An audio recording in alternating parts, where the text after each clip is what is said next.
Hello, it's another wonderful time, which is a wonderful Friday on the IBM TV. Yes, this is Mind Closet 101.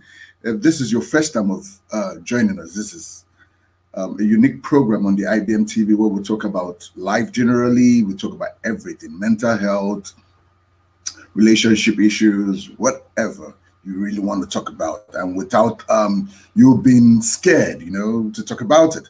So welcome. My name is Brawachi Nemelu. I'm the host of Mind Closet 101. But in case you find it difficult to call Brawachi Nemelu, just call me Michael. Michael, it's beautiful. Today it's a beautiful Friday. Yes, and I'm happy to be here because it gives me the opportunity to see you again. Last week was awesome, and this week will be beautiful. Yes, and I have important topic to talk about today. I have amazing guests right from the US to Nigeria. And I know you can't wait. But before, we go ahead, it's our custom. Don't forget to follow us on our social media handles, like on Facebook, Mind Closet 101, Facebook page, Mind Closet 101, the IBM TV Facebook page, IBM TV. And also, don't forget to click on that YouTube subscribe button so you could join us for more exciting shows on the IBM TV. And also you can also follow me on my social media handles. All on the name Brawachi Nemelu, Facebook Brawachi Nemelu, Twitter, Instagram, and also LinkedIn. You can just add me up. Also, my bad. You can also comment about today's topic and also share your experiences as well. Getting down to the show. It's already 9 a.m. Eastern Standard Time, 6 a.m. Pacific Standard Time. So I'm saying good morning to all our viewers in the US, Canada, Jamaica, Cuba, Mexico, and Peru. It is 2 p.m. West African Time, 3 p.m. Central African Time. So I'm saying good afternoon to all my West African brothers and sisters, and also to my brothers and sisters in the African continent. We're talking about Botswana, Burundi, Egypt, Libya, Rwanda, and South Africa. And I'm saying namaste, good evening, because it is 6:30 p.m. Indian Standard Time. So I'm saying namaste to all Asia. Good. Like I said, if this is your first time, Mind Closet 101, all problems are delusions of the mind. If you're perfect, be the first to cast the stone. Judge not, and you shall not be judged. Mind Closet 101 is a life coaching show that gives people the platform to ask questions that have been locked in the closet of their minds. Also, a one-on-one avenue for people to freely interact and express their inner thoughts without being judged, where everyone can learn from different experiences, opinion, not only permitted to talk about our victories, successes, but also our failures, mistakes, and burdens. We discuss more about life-related issues that affect our daily lives, like mental health, relationship, family, communities, and the world at large. So our normal time is 9 a.m. Eastern Standard Time, 6 a.m. Pacific Standard Time, 2 p.m. West African Time, 3 p.m. Central African Time, and also 6:30 p.m. Indian Standard Time. So I hope you don't touch that down. Now, I'll be introducing my guest. Although we're having some new changes on the Mind Closet 101, but let me hit it to the spot. Yes. Now, one of my guests, I'm happy to have her. Although we have 2 females and 2 males as guests and also panelists, and I'm so excited to have this amazing people, because today we're going to really drill the topic. Yeah, today's topic is all about addiction in us. Yes, we're going to be having series of it. Now, today, addiction in us means a normal, you know, we human beings get addicted, and this is one of our weaknesses. You understand? So we need to start tackling them on time to make us better human beings on the planet Earth. So, addiction in us will be a series that will be coming up from time to time, probably once every month, two times, three times every month, depends on how the executive producer and the board permits me to go ahead with them. So, but today we're taking on drugs, hard drugs. Now, she's a clinical psychologist, an author, a mother, an entrepreneur, and a TEDx speaker. She's the principal consultant and CEO of Maximum Training and Development Center Limited, MTDC. Is Limited is a human development organization focused on developing and delivering psychological and educational solutions. As a part of their work, autism treatment and psych, oh, okay, psychotherapy center has been providing treatment solution either on organization and individual education programs for children with various types and ranges of special needs, including autism, spectrum disorder, dyslexia, sensory processing disorder, etc. She developed the CIKP, that's Character in Key program, which runs as a social emotional learning program across primary and secondary school, teaching social okay psychosocial life skills for the 21st century child. She has written a life-changing book on identity, which is As in a Mirror.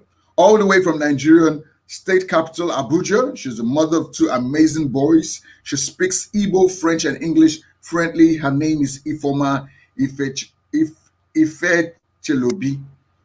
Wow. Thank you for having me. I know you're going to nail me for pronouncing your name in a bad manner. I'm sorry, please. I don't know. I just every time I'm on air, I get a bit I don't know what, I just get tensed a bit. But it's Ife Chelobi, right? Ife Chelobi. Ife Chelobi, all right, good. Ife You Chelobi. speak okay, thank you. Ife Chelobi. Ifoma Ife Chelobi. Right. I'm honored to have you on my show. Thank you. It's a pleasure to have a beautiful and a wonderful woman on our show. And you speak French and Igbo. I don't speak French. I don't know where you got that French part from. I got it from your bio. Very good Igbo and very good English. Okay, fine. My Closet 101 represents Africa.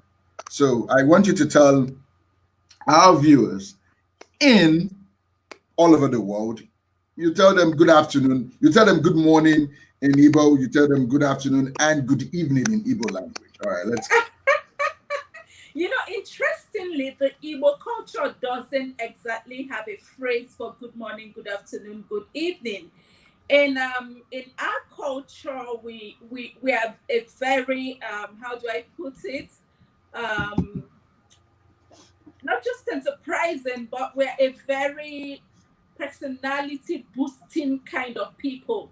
So in the Igbo culture, really, when you grow to a certain age, you take a name to yourself. And so when we meet ourselves, we don't necessarily say good morning or good afternoon. But when I see you, for instance, if your taking name is Okulo Kalesia, for instance, and that's to say that when you rise above every other person around you. So I just say to you, Okulo Kalesia, Egade, Namegadi Kechi, Kedoke Melode, Wamma, and that's how we culturally greet. The good morning, good afternoon, that is Otutuoma, Ehihioma, and Abanioma, Ombedoma, actually is a borrowed culture. It really isn't an Igbo thing. Oh, okay. So I can mono ndoma na ndoma na ga yin ntị. Unu ga-adị ka echi maka na echi ada agwụ agwụ. Daalụ. Wow. Hey, even one for you, boy. You're even man to the roots. I love that intro. That's awesome. That's beautiful. Well, I have another special guest. He's a vocalist, music booking manager, music promoter, podcast host, musical artist, and manager. He grew up in the music scene from the ages of 4 to 6. His mother ran a country nightclub, which heavily influenced him to pursue music. Played sports, baseball, football, basketball until year of high school, where when he decided to shift his focus into music by joining the show choir. He went on to win the best overall choir member that year, as well as landing the lead role in the school musical Guys and Dolls. He joined a band that summer and soon dropped out of high school.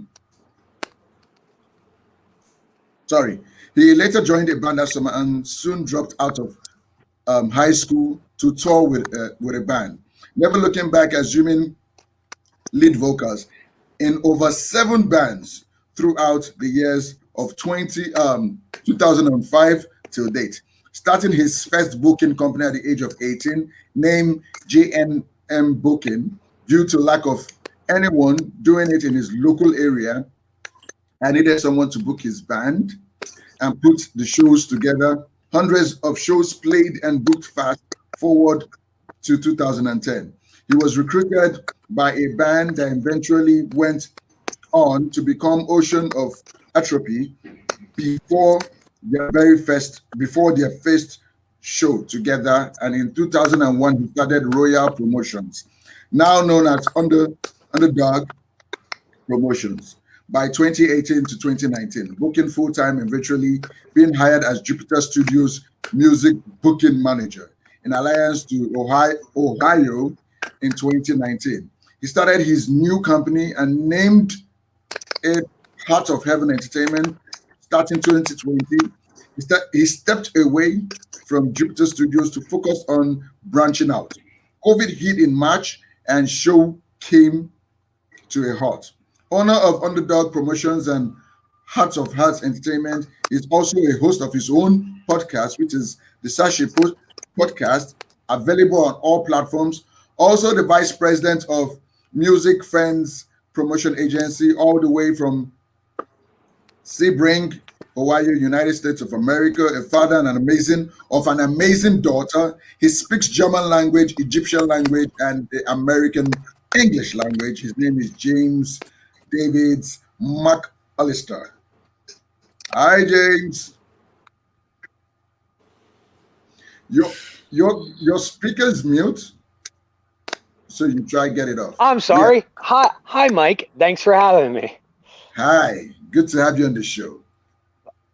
Same here. So how is it in Ohio? It's nice. I love this time of year because all the leaves start to turn because it's fall season, and we live in a very woody area. There's a lot of trees, and when there's nothing more gorgeous than to look out your window and you see hundreds of trees, just all these different colors of pink and orange and red. So I'm liking Ohio right now as far as the weather goes, but it's just been on lockdown like everywhere else is in the United States pretty much. All right. So you speak the Egyptian language and also German. Well, okay. Now I spoke German in high school, and I can speak very minimal. I might be able to carry on a basic conversation, maybe. Egyptian, that was more hieroglyphics. I was really into hieroglyphics, so I studied them, and on the Facebook, I don't think they had at the time or I don't think they do now a hieroglyphic. So I just put Egyptian. So maybe it was a little lie, but I hieroglyphics. I don't even think there is like an Egyptian language. Ah, okay. I don't think Okay. it's called Egyptian. You know what I'm saying? So Yeah. So it's what just part of hieroglyphic. come again? It's just hieroglyphics, like what the scribes wrote on the pyramids and things like that. Ah, okay. So I want you to tell us good morning, good afternoon, and good evening in those languages and in Germans as well. Well, good morning is guten Tag. for German. And then good morning, obviously, is good morning. And then I don't know what it would be in hieroglyphics because it was all symbolic. There was no, it wasn't verbal, it wasn't audible. So I don't know how they would say good morning, but I know in German it's Guten Tag. Guten Okay. Tag. I don't know it. I don't know what good afternoon is. And I'm blanking on the evening too. Like I said, I took it for a year, and I don't speak it fluently. So, yeah. If you did some research on me, you found that on my Facebook, didn't you? Yeah. Yeah. Yes, I did. Yeah. I should. That was like right when I got out of high school too. That I made my Facebook. So, All right. All right. Good. Good to have you on the show. How's your daughter? awesome. She's doing awesome. She's in that phase. I guess they call it the terrible twos. But Okay. uh, she'll be 3 in March. But she's awesome. She's growing so fast, and I to be honest, I'm not a big fan of kids, and I having her was just it was just a whole life changer, and I perceive things a lot differently now. And I even noticed like my actions and what I do. I don't think about myself first. I think about her. So she's doing True. awesome because she's keeping daddy sane. So, you're an artist, a musical artist, and before Yes. Informa gets back, tell us a little bit about your music career. Uh, it started when I was 17. Yeah. I was recruited to do vocals in a band, and I went and tried out, and they were like, "Yeah, you do it." And by 18, I was in another band. I had left that band and joined another band, A Reign of Haven, which is actually how I got my daughter's name, ironically enough, because Haven means safe place, and she's definitely my safe place. But so it was. I dropped out of high school to tour with a band, and them Arena Haven, and it was I kind of just went right at it. But to be honest with you, this is when I did a lot of drugs. That band was one of my peak times for cocaine use. We were all bad except for one of the members. Because I don't want to throw everybody on the bus, but they all know. Everybody knows. And I'm not afraid to admit it because I talk to a lot of the younger kids here. You know, about it. But that was like a big catalyst to where homelessness came about and stuff like that. So homeless in these bands, and it was I just didn't care because I was so messed up all the time.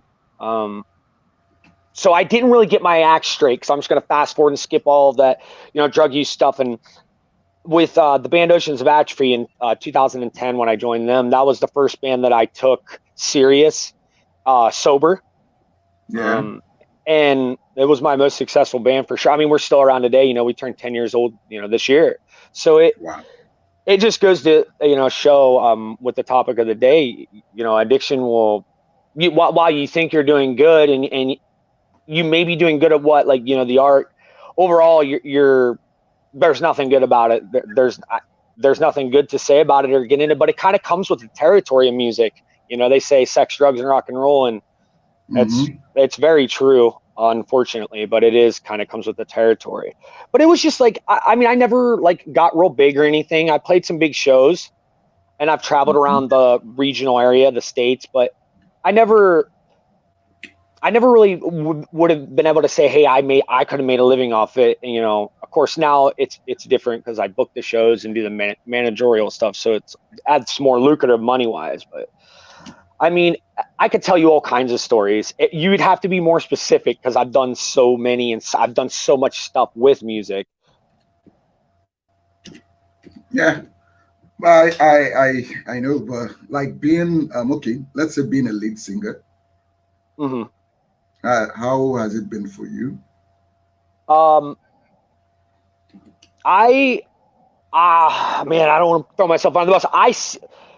I'm an attention seeker. Well, I used to be per se. And I knew I was good at vocals. Like I knew I was. So I would get Right. up on stage, and there's the best feeling. One of the best feelings I've ever had, and always will to this day, is when you make a piece of music, right? Especially vocally, lyrically, and you go and you perform that for people, Yeah. and they're yelling all your words back to you that you wrote, and then you get people, and messaging you and stuff saying, hey man, this song saved my life.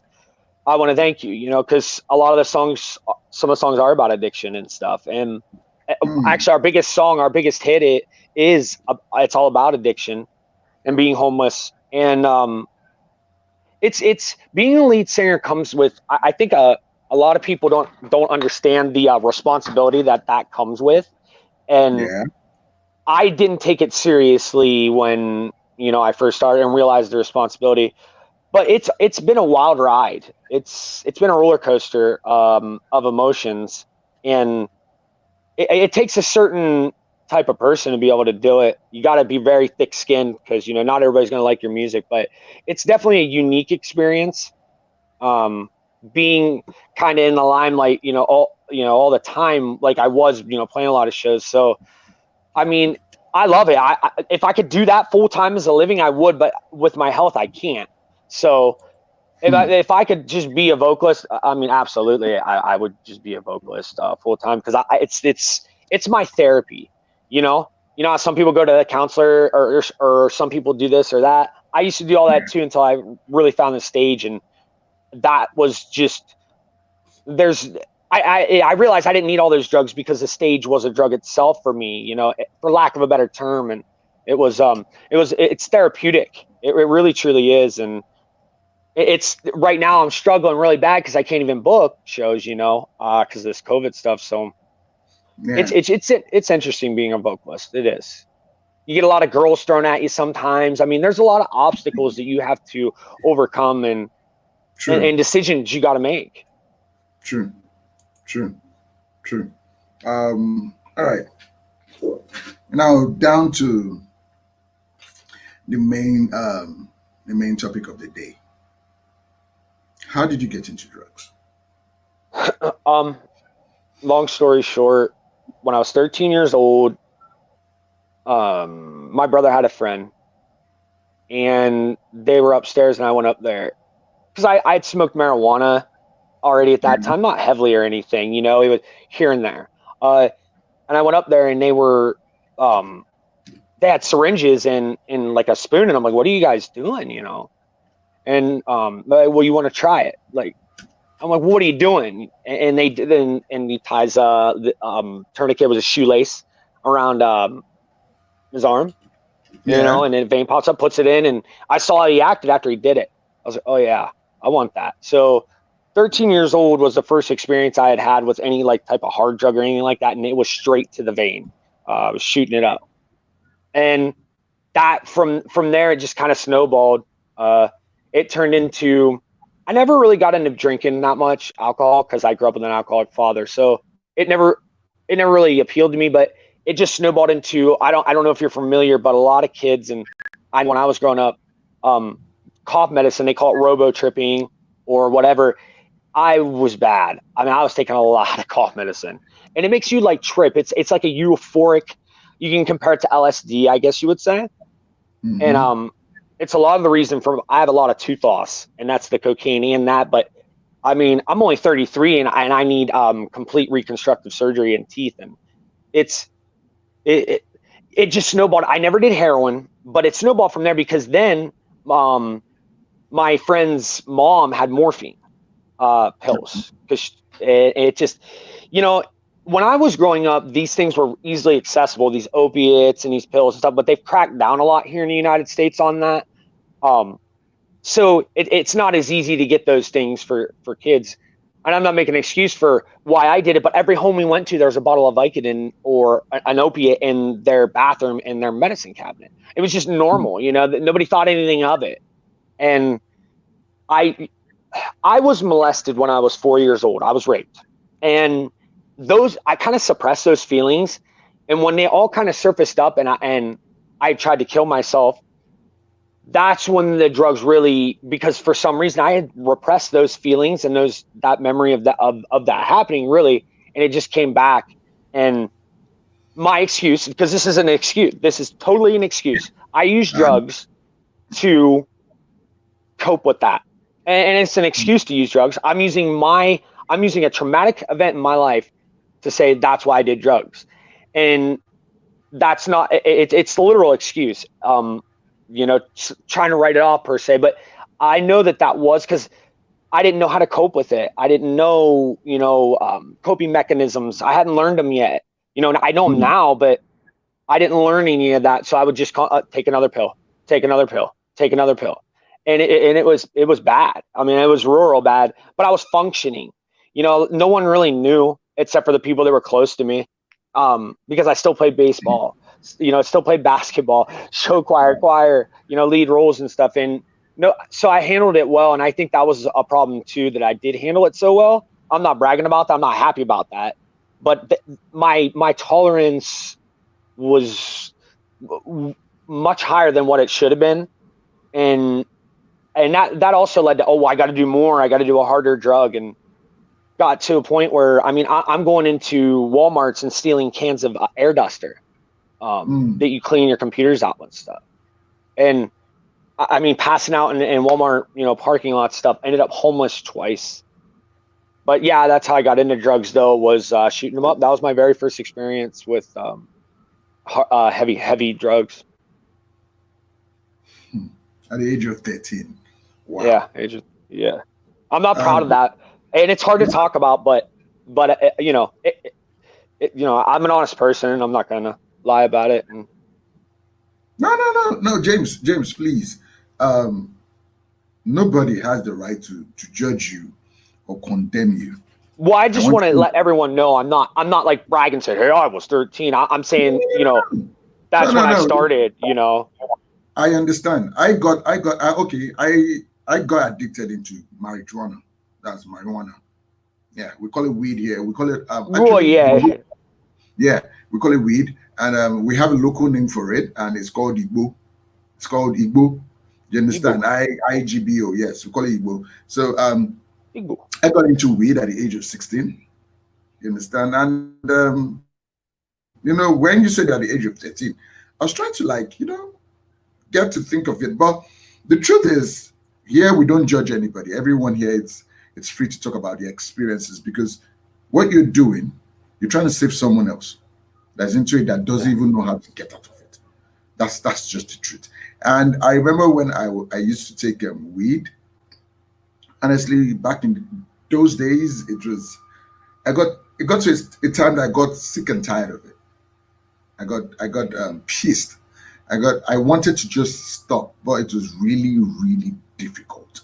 And it seems like every time I try using my will to stop, I get sick. I get flu. I might have it for 3 weeks, but the day I just come back to it, voila, I get healed. So, and the truth be told is, I do weed and I do cigarettes, and I drink as well. I smoke marijuana too at night to sleep. I can't smoke it during the day. It makes me lazy and paranoid. I can't do that, but I smoke it to sleep, but that's it. I mean, I don't even like how it makes me feel, like the paranoia, but yeah, to be transparent with you, I do too. I take kratom. I don't know if you've heard of kratom. It's just a leaf. It's literally a ground up leaf. Because I have spinal stenosis. They wanted me to go to pain management and stuff, and I already knew what that would have went.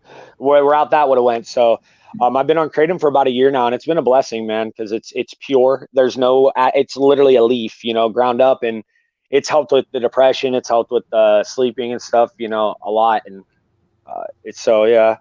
But I actually was going to go to the doctor for marijuana, but it was just so expensive. I'm like, I can literally get it on the streets for so much cheaper. And I do smoke cigarettes as well, but I really do need to cut that out because I don't want my daughter to follow suit,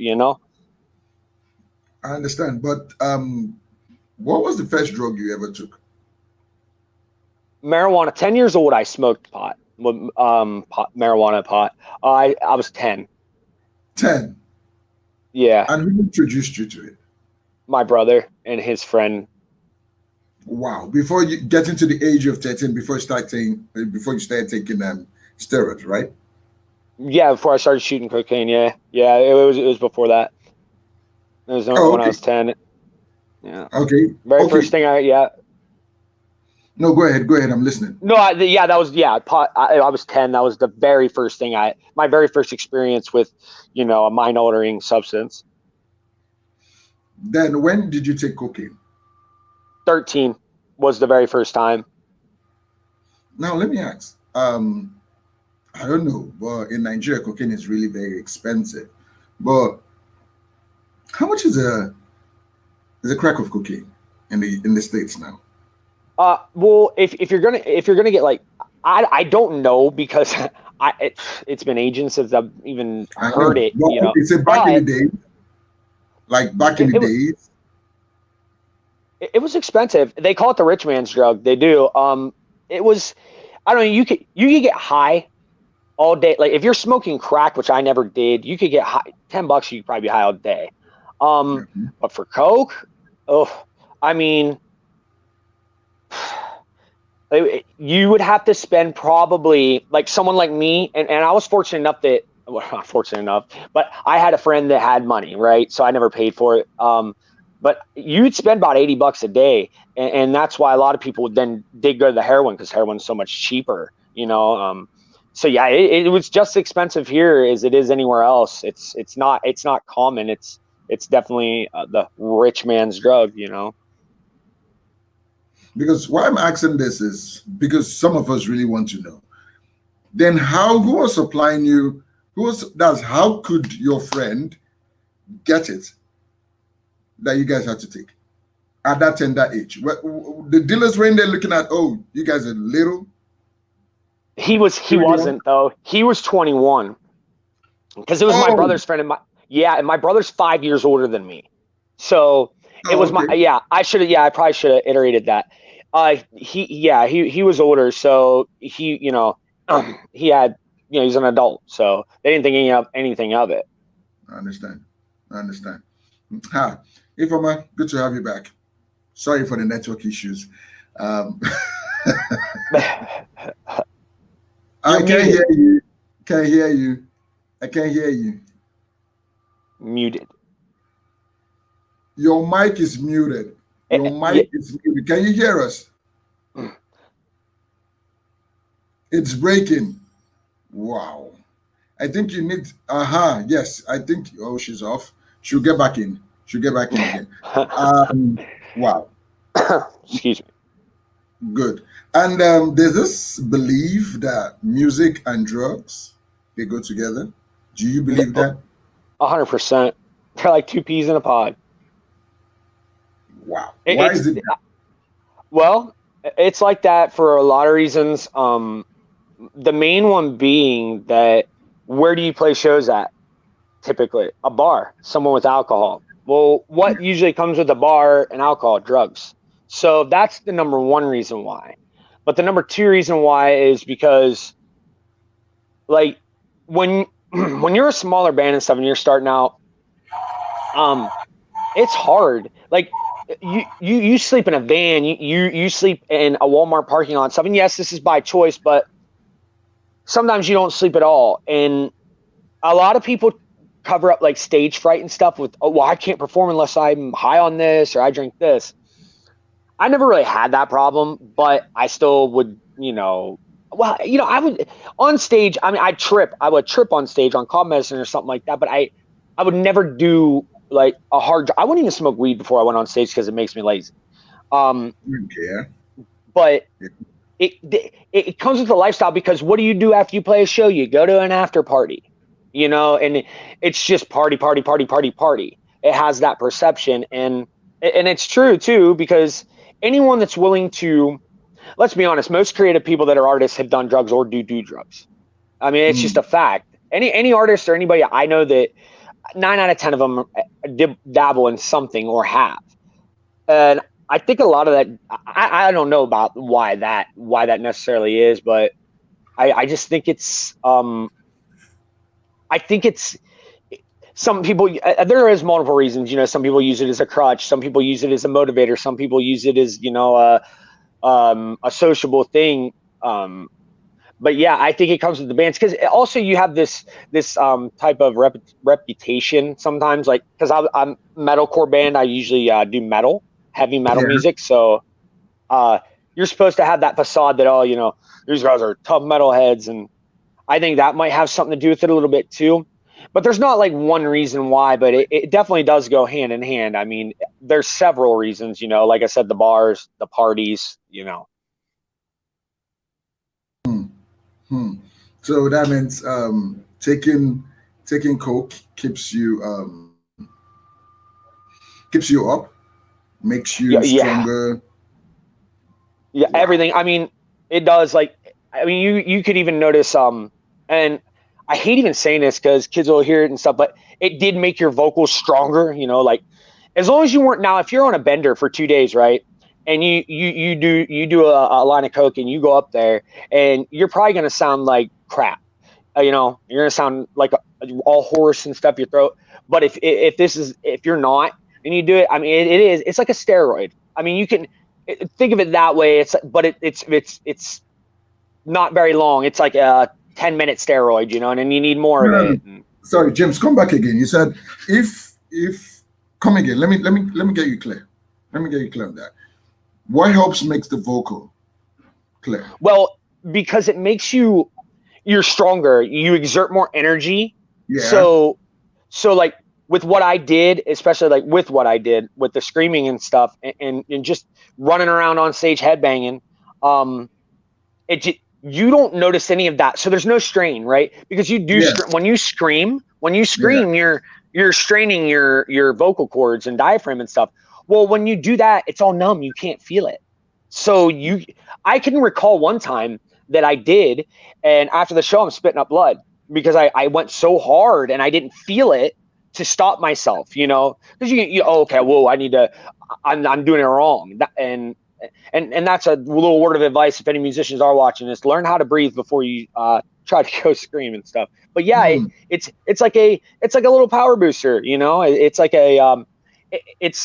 it's like a band-aid, okay, for like a minute where you don't feel anything or whatever, and you're just in that moment. And plus, yeah, I mean, yeah, it gets your adrenaline up. And your adrenaline when you're on stage is already out of this world, so it doubles that plus makes you numb. So it's it is a performance enhancer. I wholeheartedly believe that. I mean, the UFC fighter just got in trouble for John Bones Jones for testing positive for cocaine for like 3 different fights. And Hmm. because it's definitely a performance enhancer. Wow. Because I'm trying to see why, but now you've explained better. Because I remembered when I was much younger. That was early 2000. Yes. Yes, early 2000. I remember having some friends that do rap. They're musical artists while growing up, I think in our early 20s. So it happens that most of us took weed, but none of us took crack or coke. So I remember one day going to the studio with them, and the manager then was telling the artist, who happens to be my friend, not to take any weed at all, but just try and sing normally. But it was getting difficult. It was getting difficult for him. He couldn't sing well. He was just should I say lazy singing. But when the manager left, um, someone like the assistant manager was around that was to look after them. He now pleaded with him, please just give me 10 minutes. Let me just get myself refreshed. And he allowed that. And we went to the back, we had some parts, and he came in. Honestly, when he came in, he nailed the song. He Oh yeah, nailed, yeah, yeah. So yeah. and I'm like, what? Well, the manager was saying he doesn't want them to take weed because he believes it will affect their their vocals. Do you Yeah, understand? vocal cords. Yeah. Yeah, I but mean, the truth be told is it didn't. But actually, I heard that after some time it will. Is that true? yeah, yeah, and well, and to him, okay, so that was, I see, that's all in his head. That's mental. That, oh, I need this to do this, but they really don't, and it's almost like a placebo effect in a way, even though it does get them high. I mean, they could do it without it. You know, you don't need it. And I think all it takes is just one time to realize that. And you're like, oh, I don't need that to sound like this. Oh, well, you know, and it's plus with rap too. Rap is, rap's much. Did he sing as well? Like sing, like actually like sing, or did he just rap? No, he sang as well. He sings as well and he raps. So okay, well, yeah, manager could have a point. Very good.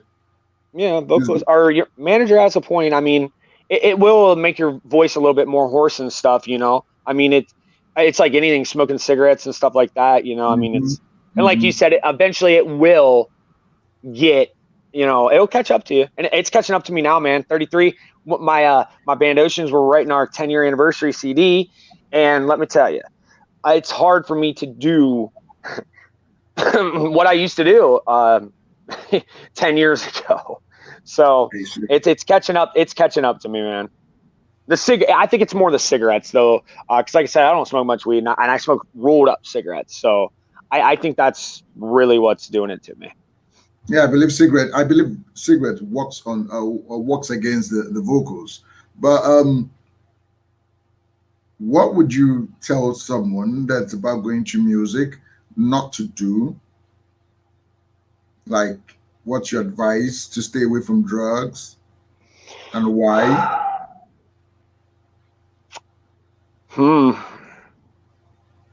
My advice would be make smart decisions. I won't tell them to stay away from drugs because you're going to be around them anyway. Be smart about it. If you want to really do that, and that's what, if you're doing it for fun, whatever, you know, party, do whatever you want. But if you truly want to pursue it as a career, make something of it, then you need to treat it like a business. You need to treat it like a professional. As I had said earlier, with Oceans, that was the first band that I really treated sober and stuff. I didn't even swear on stage. I don't swear in my lyrics anyways, but I didn't even swear on stage. And for a metal band, that's rare, you know. Usually the F word's every other word out of their mouth. But I treated it like my business, right? I treated it like a profession. So if I were my main advice, be treated that way. Be smart. Treat it like a professional. Treat it like a Wall Street stockbroker. Treat it the way any other professional be treated. Now, I'm not saying you got to wear a suit and tie, but what I mean is by how you present yourself. Because you have to remember, when you're in a band, you're not just presenting yourself, you're presenting the people that you are in a band with as well. And so anything you do then in turn goes back on them. So just makes that's because you can give so much advice, but if you give a little bit of trust and say, hey man, just make the right decisions, okay? Like, you know, think about things before you do them, and if you do them in moderation and be smart about it. You know, it's kind of like telling a teenager that's 15, hey, you know, don't have sex. They're gonna have sex. You know, say, hey, if you're gonna have sex, do it the smart way. Here's a condom or whatever. It's the same as that concept, because I mean, it's all about decision making, you know, and had I made those decisions that I just said right now, I'd probably be living large right now if I would have never, you know, made those bad decisions. You know, I would probably be pretty well off right now, honestly. I understand. So let's say, okay, let me ask you this: how many kinds of drugs did you take while you've been there?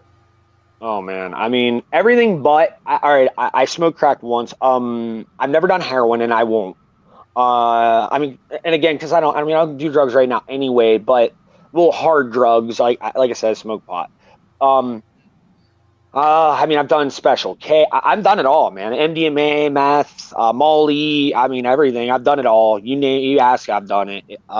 It's literally I'd probably have to stay here for like an hour just listen off the drugs that I've done. But not heroin is really the only one that I have never had any desire or anything to do. And ask me why, I don't know. Maybe it's because I watch a lot of my friends die because of it, so maybe that's why. I don't know, but I just never had any interest in it. But I've done everything. I mean, literally, everything. Not proud to say that, man. That's kind of embarrassing to say, but No. No, no, no. Please. James, I told you. Yeah, No, you're called I know, J-Mac. I know, I You're know. called J-Mac, right? Yeah, James. Yeah, yeah. Yeah. J-Mac, listen, to be honest, no one can really blame you for what you've done. You understand? I Well, did no, it. yeah, yeah. Someone else, good. Okay, some would say drugs. Somewhere like drunkards. Some were like porn watchers. So everybody has their own kind of addiction. Babe, whatever you call it, addiction is still remains addiction. Something you can't really No, get no, off. you're right. Anybody like coffee, I mean, caffeine. Yeah, you are right. And I don't blame myself. I don't blame anyone. I was a young guy. Wanted to be a rock star. Yeah. A lot of demons and stuff coming up in me, and I handled them. I took the wrong approach to it, and but I learned from it. And you know what? I wouldn't take that back for anything, because you know how many people I've mentored and taught not to do that. Like, hey man, look at me, look at my teeth. Do you want to look like this? Do you want to be this way? Do you want to have all this in your hands and it all go away? So the impact I've been able to make by making those decisions is way bigger than me not making those decisions. Honestly, I would much rather be in this position to be able to, you know, teach these young guys and stuff, to not, because I didn't have anybody to do that for me, and I think maybe if I did, maybe it would have helped, maybe not. I don't know, but I know that I've impacted a few different people, and I think that that's worth more than my life, because it's bigger than me at that point, So what I did in the past, I wouldn't take it back. If you ask me, would I change any of that? No, I wouldn't. I'd do it all again. I'd suffer through the detox and the seizures and everything all over again, just to be able to share that authentic experience and not lie about it, because some people, like motivational speakers, they'll make up, stuff. They'll literally, they'll just make up a story to relate or whatever. But when I look in these kids' eyes and stuff, they know I'm not lying, and I'm from around here and they are too. So they can go up and ask any, and not that I'm happy about it, but they can ask a lot of people and they'll be like, yeah, James did that. James did that. But to talk about what you just said, demons, Yeah. demons coming. Do you think it's a spiritual thing? But let me ask you first, No, before you answer the question, before you answer that question, are you a believer? no, I'm not. I used to be. My father was a pastor and stuff. I grew up, but I'm not. I don't anymore. No. Oh, okay. So why did you think about demons getting related to rock music and stuff like that? Well, when I say demons, I don't necessarily mean it in I'm sorry, I live by train tracks. There's a train going by. Um, when I say demons, I don't mean the like in a religious necessarily way. I'm using it as a meta. I'm using it metaphorically All right. to say, like, you know what I mean, like to say like a problem, like, or suppressed feelings. I'm calling feelings demons or whatever, for lack of a better term. Okay. Okay. So when did you take a look at your life and decide to quit drugs? When? When was that? Uh, to be completely honest with you, 100%. What really made me want to change was my daughter 2.5 years ago. That was the thing that what made me change. Um, not that I was bad like before that or anything, because I wasn't like bad or hooked or doing anything. But I mean, if somebody came over with a pill or something and had an extra one, I'd take it. But I wasn't seeking it or anything. I was past that because I knew that I didn't like that, feeling of being strung out or whatever. But what made me stop even like thinking about them was my daughter, man. 100%. Understand? Wow. And how did you get over it? I'm not over it. Yeah. I struggle with it every day. If full transparency, I struggle with it every day, and it's not necessarily about wanting to do it or whatever, but it when I know that I could simply just go do a drug right now, like even now, the anxiety that not from being on here, but my anxiety's been really bad lately. I know that I could go and get a pill or whatever and suppress that, but I haven't been, and I've been dealing with it because I believe I'm on this mindset that if you go through something you don't want to go through Yeah. and you learn how to deal with that, it then becomes easier, and then the less you're going to have to deal with that. So in other words, basically what I'm doing is just everyday fighting, and I'm feeling like it's going to get, easier and easier to fight, but I'm not over it. I'll never be over it, because I know, what they do and stuff. And I won't lie to you, drugs do make you feel good, but it's a temporary solution for a permanent problem. And okay, now I get it straight. And you think you can stop it? I know now that I can do whatever I want.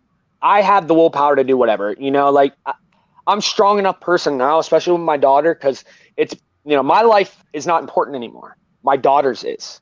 So in turn, that makes my life important because I have to take care of her and teach her and, mold her into a human being.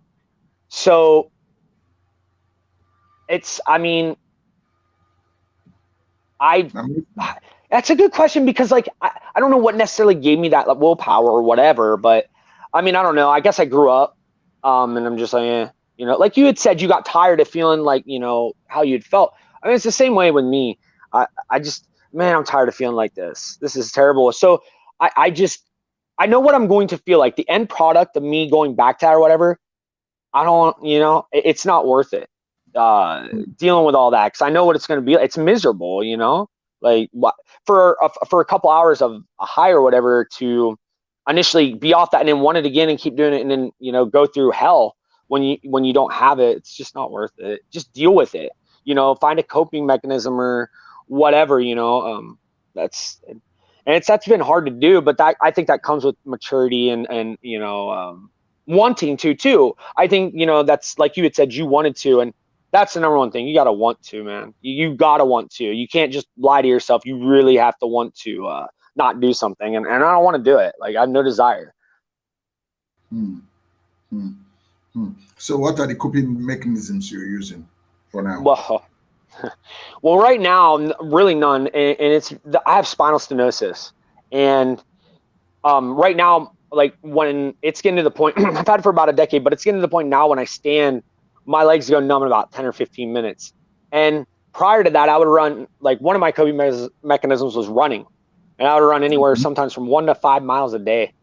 And I can't do that anymore. Or I go shoot baskets or whatever, it was physical. I'm a physical guy, athletic, physical guy. And when that started to get to the point where I can't even do any of that anymore. Right now, my coping mechanism is staying busy. Just, the podcast, whatever else I can, right now, because I can't book too many shows. So that's my coping mechanism right now. But running was, physical activities, was my number one coping mechanism. And writing was a big thing too. Poetry, lyrics, whatever it may be. Writing was definitely still is too, a coping mechanism. But it's, the physical activities were the number one thing. And those are kind of gone now. And so I'm trying to find other ones, because the older I've gotten, the less I like video games and stuff. So I guess I'm going through a transition in my life where I got to figure it out. And another coping mechanism, and it is my daughter, and I'm being honest, I'll sit up here and be like, oh man, getting messed up sounds really good right now. And then my daughter comes right in my head right after I think that thought, and say, oh, I need to go see my daughter, or I need to go play my daughter or whatever. And then that's always in the back of my head. So instantly it triggers that thought, I need to see my daughter, and it gets out that other thought of, oh, I need to get messed up, and it's a blessing. I never knew that you could. I didn't know what love was until my daughter was born. I had my fiance and my mom and stuff, but nah, it wasn't the love that I have for my daughter and the relationship that I have with her. It's I can't explain it. Anybody that has kids will know what I'm talking about. And so right now, her and staying busy are my coping mechanisms. Prior, it was being physical, basketball, football, whatever it may be. All right. There's something you said earlier, and that you said your life is really not important to you, Hmm. but your daughter's life is, which Hmm. makes it important to you. Hmm. Yes. But let me just share this with you. I believe your life is important. That's why you could see the importance of your daughter. What's your daughter's name? Haven. Haven. Yes. Good. Now, you see Haven as important because your life is really important. If your life is not important, you will not be looking at Haven to see her to be important. Hang on for a minute. Yeah, Ifoma, can you hear me now? It's still breaking, but it's better a lot. All right. I think we have like either a 10 seconds break or say a 15 minutes break before you can hear us or we can hear you, but it's good. Are you okay now? A little bit. At least I can hear part of what you're saying. All right. James has been telling us his own experience Okay. on, on drugs, and as an expert in dealing with drugs, with an expert in healing people from drugs, what would you? What is drug? What is drug addict from your own? Um, from your own. What's your own terms of drug addict? Let me use that word. Yeah. I didn't get the question. She Okay. asked, or he asked, what is your term for addict?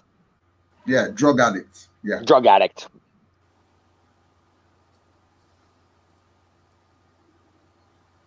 She's trying to hear us. Yeah. Did you get it? Can you hear me? You said, what would you? What is your own definition for drug addicts? Definition? Yes. Oh, okay. Addiction generally is a brain disorder, and it is usually characterized by compulsive engagement in the rewarding stimuli, even when the person knows the adverse effects, or when the adverse effects are quite obvious to the person and to other people around them. But they have this compulsive need to always go back to whatever it is. It could be substance like drugs, it could be a behavior, whatever it is, but there's this compulsive engagement in whatever stimuli. Okay. So, as a psychologist, what would you? How can you? What are the processes? She's gone again.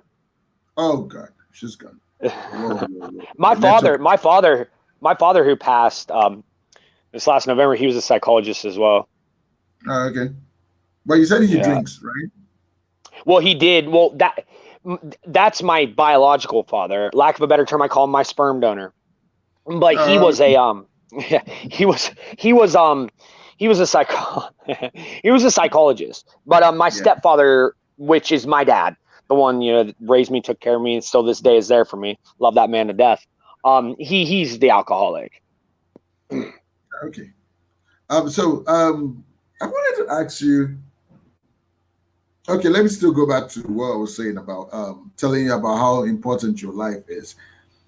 To me, I believe everyone is special and everyone's life is really important. And for you to think about having a child, it makes you responsible. Not everyone wants to have a child because of they look at it as a burden. They look at it I as did too. I did it at first. At first, I did. That's how I felt at first, honestly. but let me ask you, why didn't you tell your fiance to abort it? Why did you allow it No, I come? did. Oh no, I didn't. I would never have. I don't believe in abortion. You don't. No. Then let me ask you, why don't you believe in abortion? Well, like that's. I don't know. I necessarily say I don't believe in it, but because like I think there are circumstances and situations where it is warranted and stuff. So let me take that back because man, people are gonna be freaking out. I'm not necessarily like all again, but like with our situation, I mean, I'm not perfectly able to embody, but if I'm perfectly able to embody to have sex, then I'm perfectly able to embody enough to have a kid. So I look at that as, if you're in a relationship like me and her, and the child isn't causing her harm or going to, maybe possibly, kill her. I mean that it's such a, I think this is mean, but I think some people shouldn't be allowed to have kids, but it's, I don't know. I mean, I feel like if you can do that act, okay, it's kind of like, and this is a really terrible comparison, but it'd be like robbing a store, okay? Yeah. And you shoot someone. Yeah. Well, you had that gun and went in there and pulled that trigger. Well, it's the same concept when you're sleeping with a woman in bed and you kind of keep that inside and do that. Well, if you're doing that, then then take care of that kid. Like, and I just feel it's I was raised that way too, I just, I feel that, see, there's so many things that I could say, but I feel that it's a way to get out of responsibility and then to go ahead and continue your, malicious lifestyle or whatever, it's just, at what point is that not okay, Yeah. I understand. And I really want to commend you for keeping your baby. And Oh yeah, when I went, I would never. No, oh God, no. and I love you for that, because actually it shows that your life is important and you're responsible.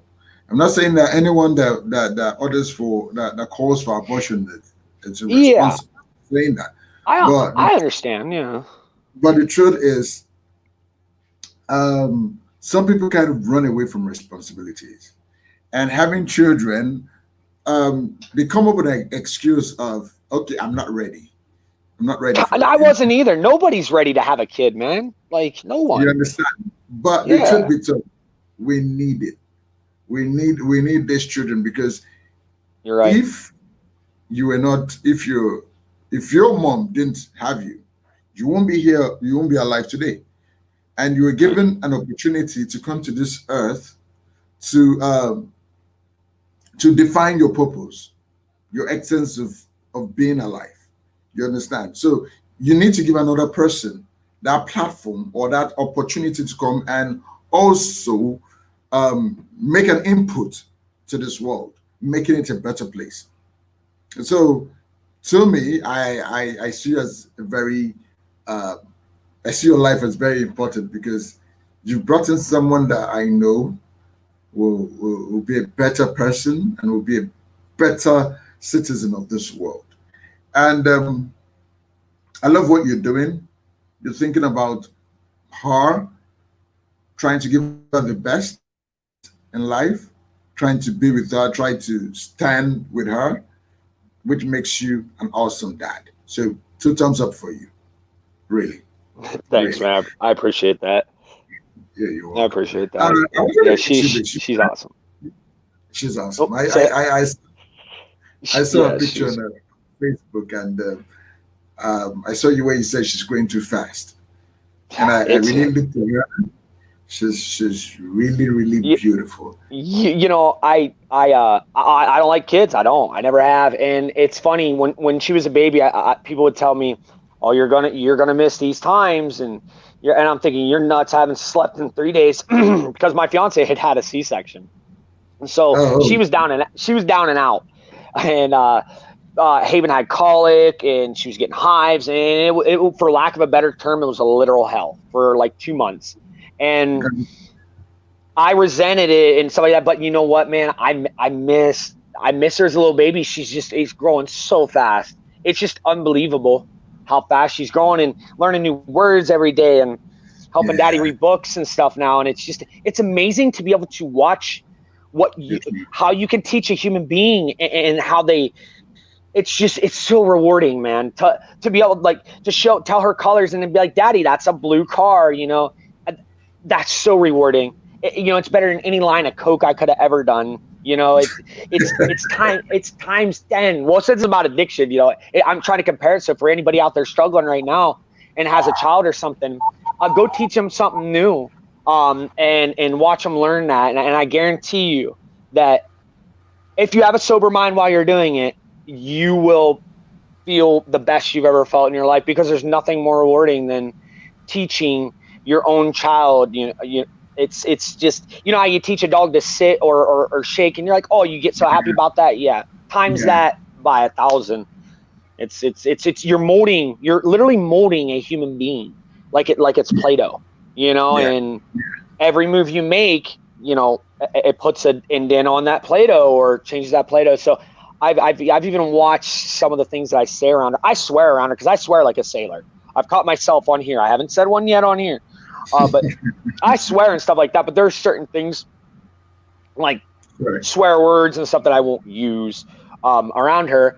But she's a firecracker, man. It's a blessing. It really is. I never thought I'd say that because again, I really don't like kids. I'm really good with kids. Don't get me wrong. I'm not like that. I'm not a jerk.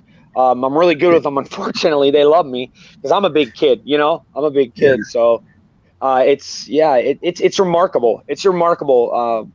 I can't explain it. It's a remarkable feeling. I understand. Talking about your music, how you use your music to inspire others. I wanted to ask you this. I think you've used your music to talk about addiction, right? Oh yeah.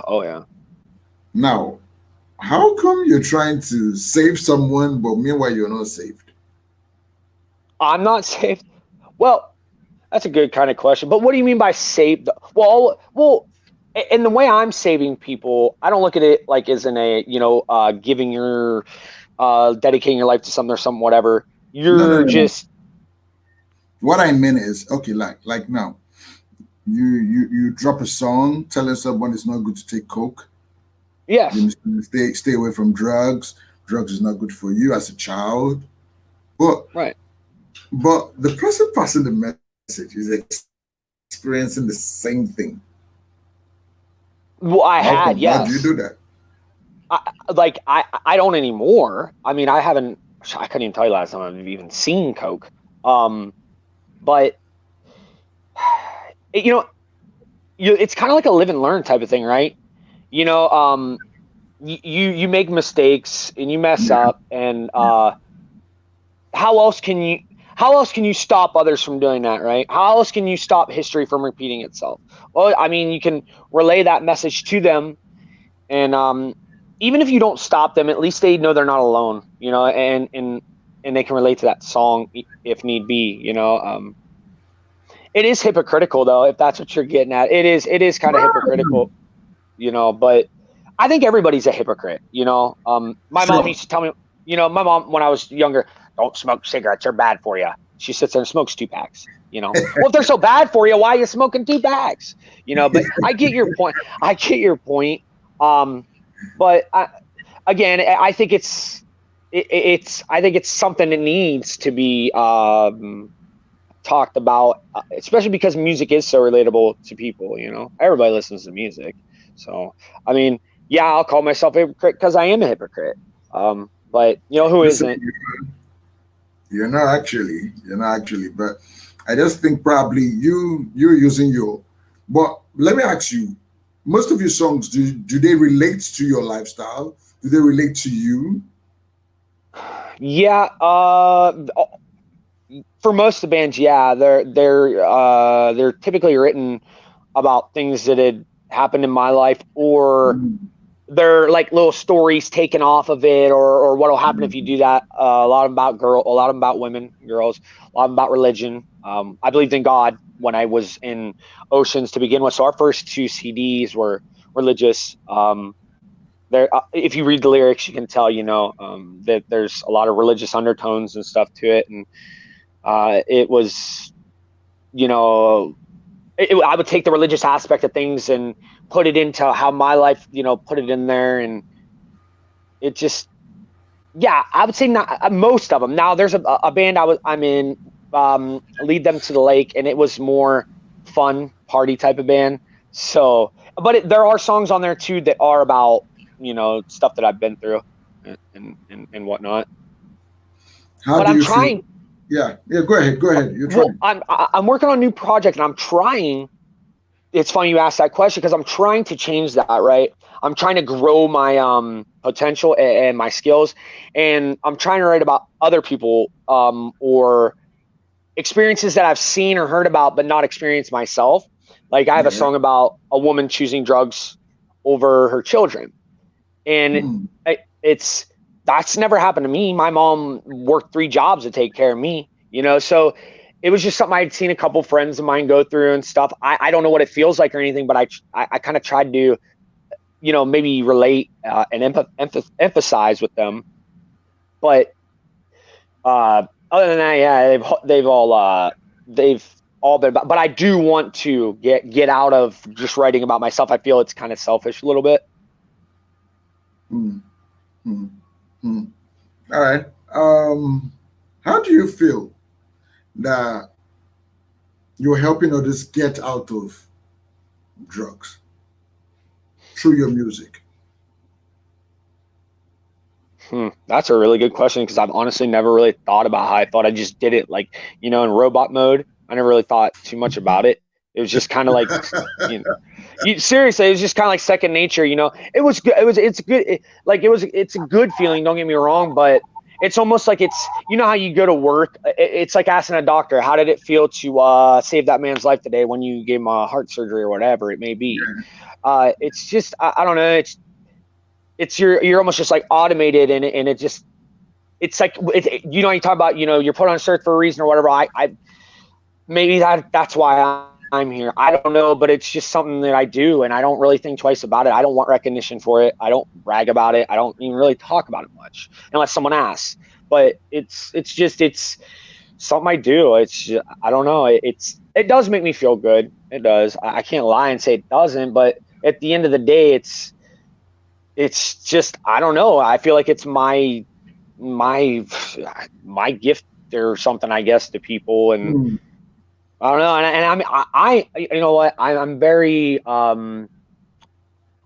thankful that I have the opportunity to do that. Though, because I understand the responsibility that does come with that and stuff, and I don't take it for granted, and I really do humbly appreciate it. That's why I don't like talk about it. It's not, oh, I saved this kid or this kid. It's just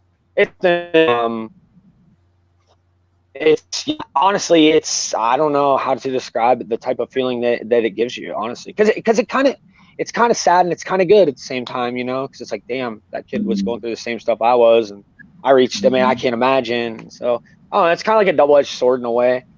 But I don't really think much of it. I just now did because you asked. That's why I don't have an answer really, because I'm trying to scramble for one, and I can't come up with a good enough answer to like give you a direct one. I understand because I was wondering, when you get a text or a call or an email saying, "Oh, thank you for that song, you just saved me." I was thinking probably there's this reaction that will come in you, that'll make you like, "Oh, okay, that's nice. Oh, I think I'll do better." That's what I was expecting Yeah, more of it makes my stomach drop. Now you say like when I see it, because I get that pit in my stomach. Like, oh, I've been there, and then it's like it's almost like I'll sit there for a minute and think and just you know try to understand maybe the situation they're in. So I try to like understand. I don't know. I overthink everything, so I that. try Yeah. to like understand where they're coming from or put myself in their shoes. But I do get a sinking feeling in my stomach because it's sad. I wouldn't wish what I went through on my worst enemy. Mm, mm. Like homelessness. I mean, you name it. Like I seriously wouldn't wish that on my worst enemy. It's not good. It's I understand. Okay, now let me ask you this again. We're still wrapping up the show. okay. There's a question I wanted to ask that came in, but what's your advice to that little boy, that little girl, or thing to? But first, you said you smoked pot by the age of 10, Yeah. right? Yeah. Your elder brother introduced you into it, right? My brother did, yeah, my older brother, yes. Okay. Now let me ask you: would you probably at the age of 21 feel good to introduce a little child of probably 10 to 13 into what? Into drugs? It depends on how messed up I was. On a sober mind, never. I would never in a million years do that in a sober mind. Tripping or something, yeah, I can't lie to you. I probably would have. I can't lie to you. Mm. I can't lie, man. I wanted to lie right there, and I literally couldn't. I would if I was messed up, probably. But sober minded, there's no way. There's my mother raised me better than that. There's no way. I could do that. I couldn't imagine, honestly. Because I really wanted to ask if I think you have. I won't say you messed up because I wanted to ask if you if someone is into drugs, probably his Hmm. mindset might have changed. Probably doesn't have a conscience, but I think it has nothing to do with that because I remember when I was younger, that's 17, 18, I ran into a cousin of mine. Um, we call it a joint where people gather to take weed. I ran into him at that spot, and he was taking something twice my size of what I was taking. And that guy, that little guy, may blessed memory, may he rest in peace. His name is Chuka, was my cousin. Um, Actually, he was, I think, 10 at that time. And, while growing up, I my father smoked cigarette. So, actually, I got into a family of knowing that, oh, yeah, your dad smokes. So I was told at the age of 4, I tried, smoking a cigarette butt I, that would I did drop. too. I did too. I did too. So while growing up, from there, I had an uncle that smokes as well. He smokes marijuana, that's marijuana and also cigarette. So great, getting to the age of 13, this peer group issues. It's one thing I think we need to start tackling on time.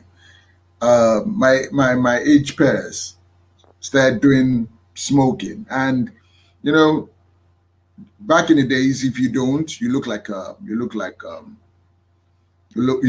a fool. Yeah. yeah, But yeah, when yeah. yeah, you look as if you don't, you're not part of the big boys or the big league. You get You what don't I'm fit in the saying? clique. Yeah, yeah, yeah. Yeah, You're a you fit in loser. the clique. Or you're a sissy. Yeah, yeah. Yeah, Yeah. I think it's yeah. changed. I feel like times are changing. I think it's still on. I think it's Oh still no, on. It's it just still goes on. Oh no, it does, but I think it's a lot less prevalent. I feel like they're, I hate to say this, but they're growing up much softer these days, if you know what I mean. Uh, kids are not kids. I mean, kids are very coddled nowadays and sheltered and I won't get into it, but I don't think that's a good thing. I kind of feel like what we went through wasn't necessarily a good thing either, and what they still go through, but what we went through more. But I think it taught us a lot more than what they're learning because they get blanketed from everything nowadays. You know what I mean? They're sheltered from everything. It's you can't say this because it'll offend this person or that person or this person, and it's like yeah, it's getting to the point where you can't even say he or she in some schools because you're assuming someone's gender. And it's just like, and that's one other topic. And I'm not even talking about what I'm saying though, is the word he or she offends someone. Are you kidding mhm, me? So like, that's the world we live in now.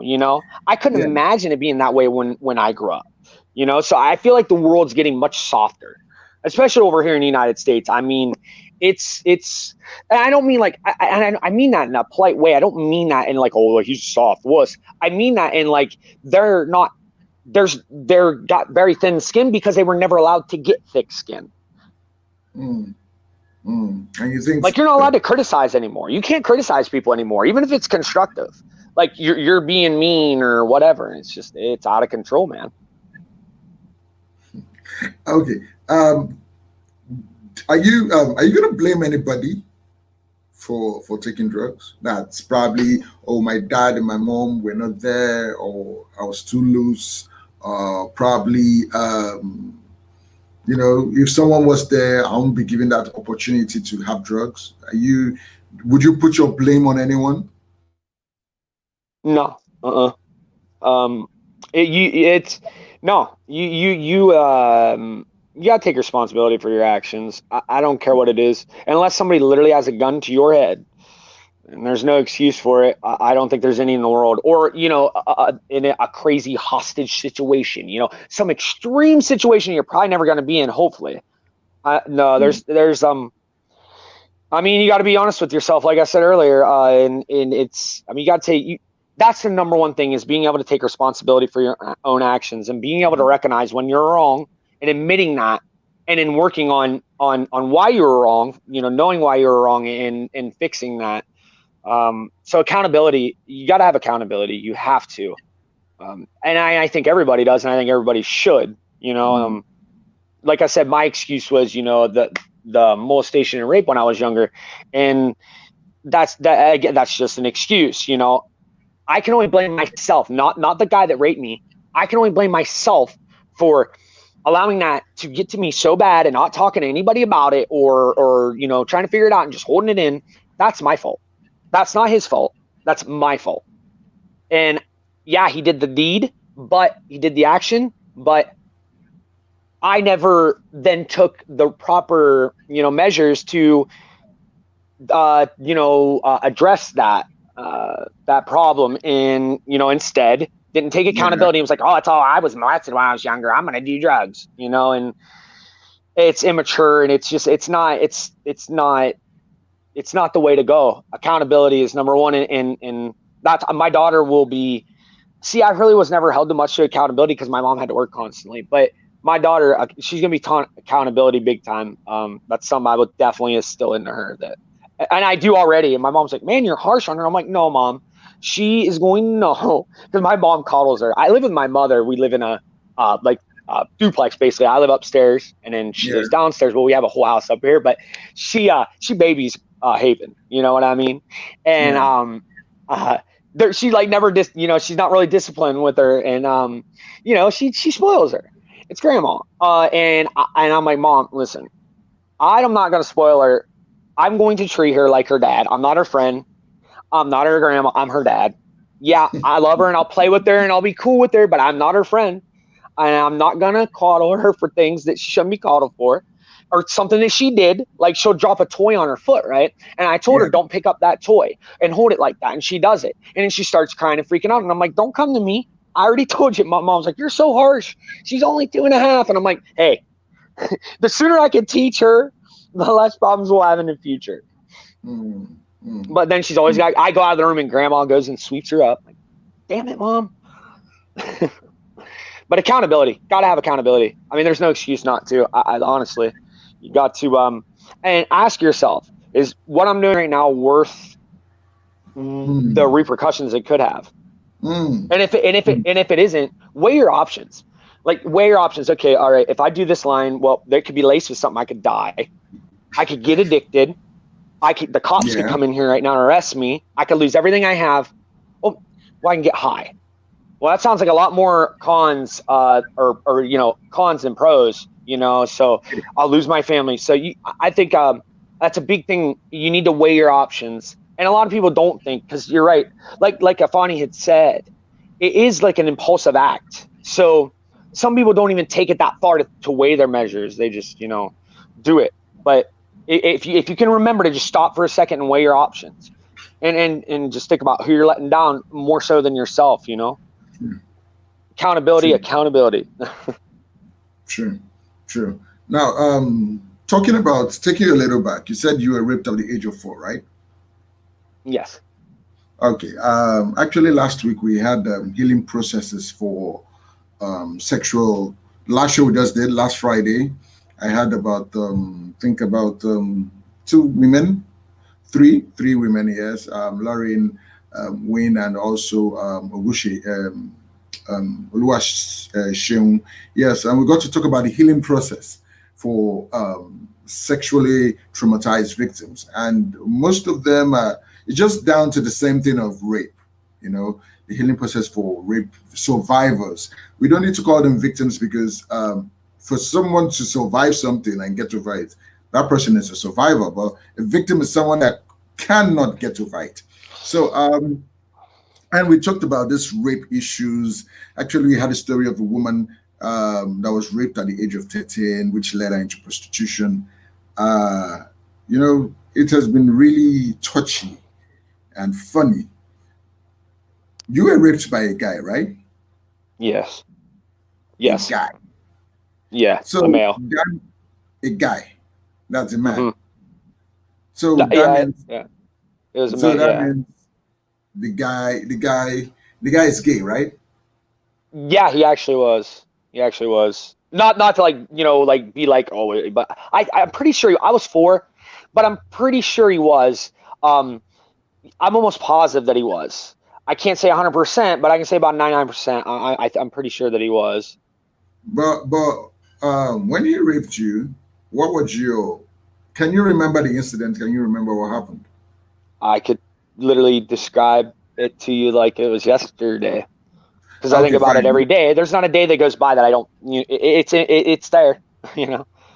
I know. I think I'll get you on the show soon because I was looking for men that have been raped for us to talk about this and get to get over it because while talking about it, also it's a healing process and also apply other healing process. I was raped at the age of I think 5 or 6. Can't remember, but it wasn't with a guy, a girl. So who was far older than me. I think she was either 14, 13, 14, 15 then. But to talk about this, um, did you report that issue? Did you tell anybody about it? No, not at the time. I told my mom. I didn't. I don't know. I can't remember how I exactly worded it and how she described it. Because if I told my mom that, she trust me, she took care of it. But I think I think I said he was mean to me or whatever, and I did, he hit me or something like that. Because I didn't know what he did. You know what I mean? I didn't know what he did. Like I didn't know what was going on. I knew I was in a lot of pain and it was a really scary experience, but I didn't know what it was. So I just said he hit me, and she, fired him. He's my babysitter, and she fired him, and I kept it in and kind of repressed it up until I was like 15 when I tried to shoot myself, and Come um, again. At 15, you wanted to do what? I tried to shoot myself. Why? Like I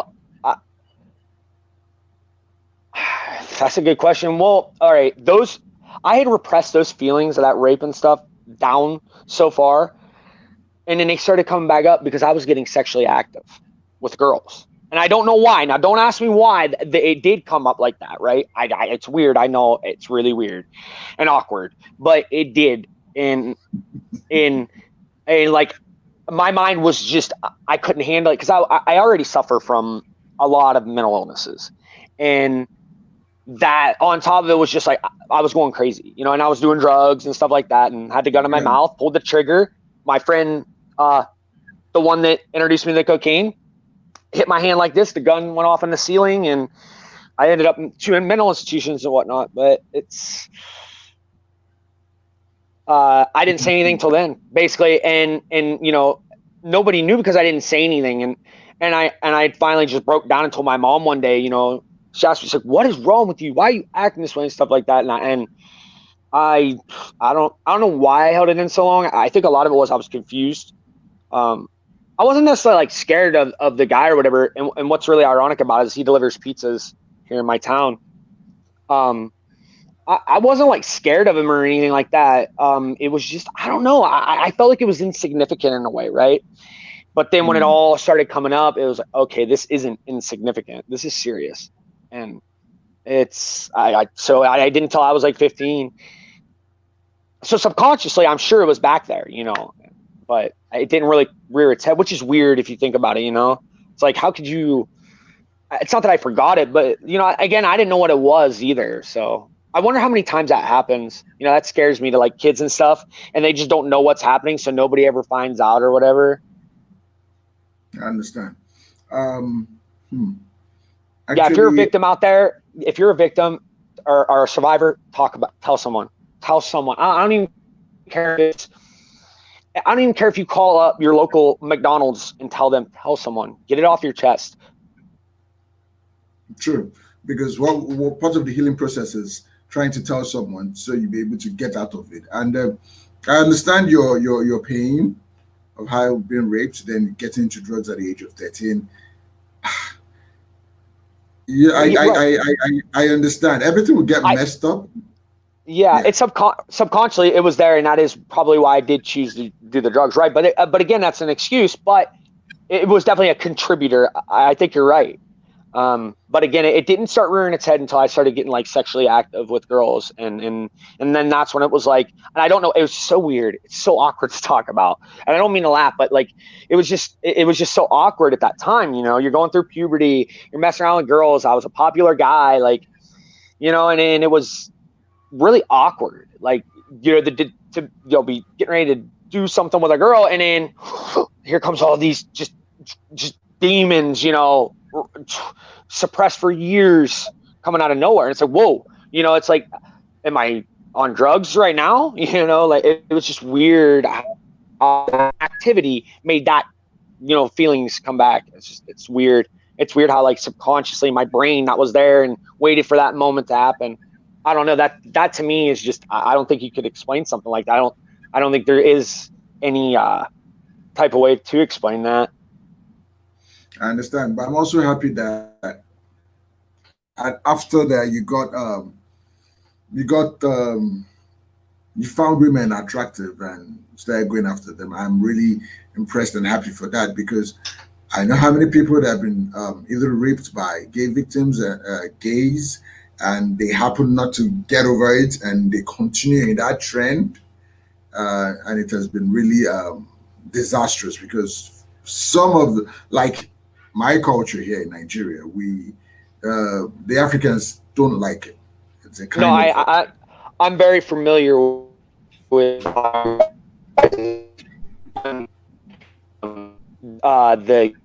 community and stuff like that. And I have no ill feeling towards how you feel. You have your right to feel the way you feel. You know what I mean? yeah. Guys are. That's how you're raised. That's how it is over there. Just like you come to America, my racist. The me now, when you see a cop, you got about a 60% chance of being shot because you're black. So not everywhere is perfect, I and understand. I, that's So I have no room to judge or say anything like that. I mean, me personally, Mhm.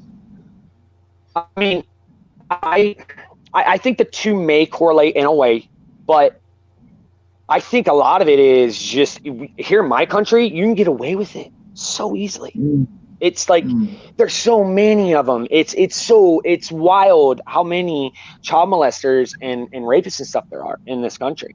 It's insane. And I mean they're not just gay. I mean trust me, they're all walks of life. It's a problem I here. know. We have a really I bad know. human trafficking problem here right now. Um Same I mean here. kids are Same yeah, here.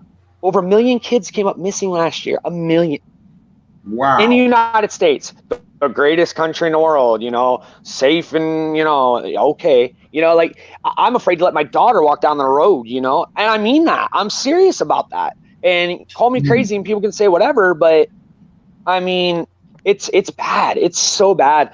And of course I won't, because I could literally go on rants for hours about stuff, but it's bad and it needs addressed. And so I mean, and whether it has to do with any type of sexuality or whatever, it just needs to be addressed as a whole, that these kids are being kidnapped and then sold as sex slaves, and first of all, I can't wrap my head around that, how you get sexual gratification out of a child. That to me in and of itself makes zero sense. I And understand. then number two, how is it happening at such a rapid rate, Mm, mm, mm. but I yeah, I am familiar with like your take.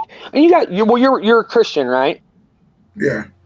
Yeah, Yes. yeah. So you're religious too. I mean, I understand. My mom is what we call Bible thumper, and so I get it. She thinks just like you do. She really does. So I get it. Like I understand where you're coming from, but myself, I don't think that way necessarily. But I'd say you're fortunate that you didn't go back into that line, but you just deviated and started liking women and Well, I'm not attracted to men. I got to be honest with you. You know, like I could say, well, just yeah, Michael, you're a good looking guy. You're a handsome guy, but I'm not attracted to you sexually. I'm not, you know, I sometimes wish I was. I tell my fiance, you know, my life would be a heck of a lot easier if I was attracted to men. I wouldn't have all, you know, what do you want for dinner? You know, the woman, you know, the typical woman. Oh, I don't know. I want this, this, and this. I was like, man, see if I was dating a man, it wouldn't be like that. But no, I don't have an attraction towards males. I just don't, you know. I mean, I don't know. I've never found a male, you know. I do think that I won't say it. I won't say it because I don't want to upset people. I have a lot of I understand. followers and friends. Yeah. So I gotta watch what I say. But yeah, I mean, it's such. And here we go again. I gotta watch what I say. You know, when I was growing up, I wouldn't have to watch what I say about this. You know, but I do now, and maybe for the better. You know, I don't know, but it's hard right now to, you know, just like bite my tongue and not say certain things, but that comes with age too, and professionalism, I guess. Well, I understand. Last question, then we'll wrap it up. Have you ever thought of getting a therapist or going to a counselor over? Oh, I have. I've gone to so many. Oh, I've been on every medication under the sun. I've done it all.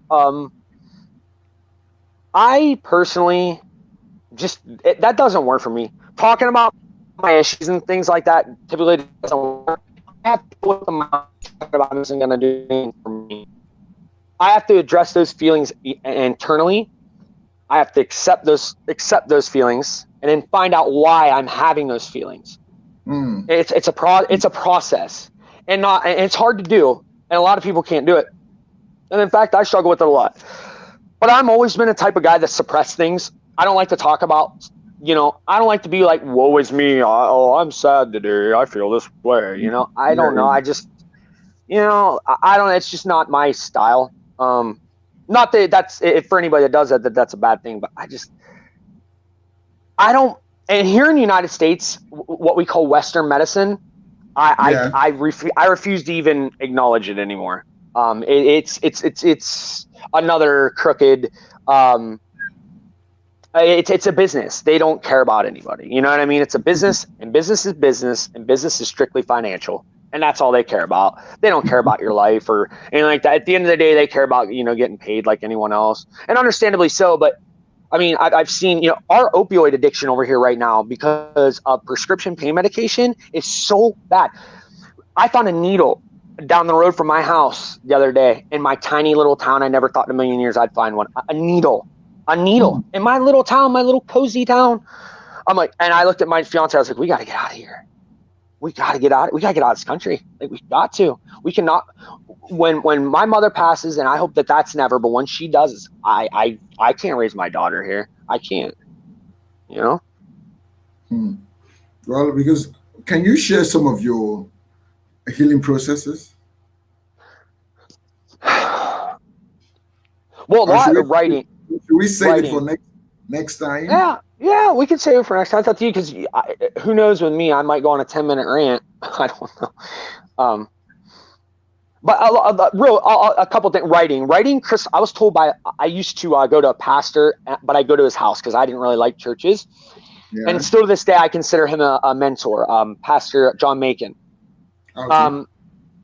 He told me something, and he said, writing crystallizes thought. And I've never forgotten that, and it's true. So even just writing, get a diary. Like, I got my fiance to start writing in a diary again, because she used to. Write your thoughts down, because that's the first step to accepting or problems. Okay, problems. Now we're going to go with thoughts, because you're talking about a healing process. The healing process starts with acceptance, accepting whatever it is, whether it's mental illness or whatever. Then it's, accepting responsibility. Then get it out of you, whether it's verbally or orally or writing it down. Because whether you think it or not, you're getting it out of you, slowly, and then address it. Address it however it may be. If you need to show a friend that writing, or if you want to go back over that writing, or even if you can just write that down and go see a therapist, that's fine. Because if that works for you, then hey, so be it. But that's the first step, man. Just accept it and at least tell someone or write it down. Don't keep it to yourself.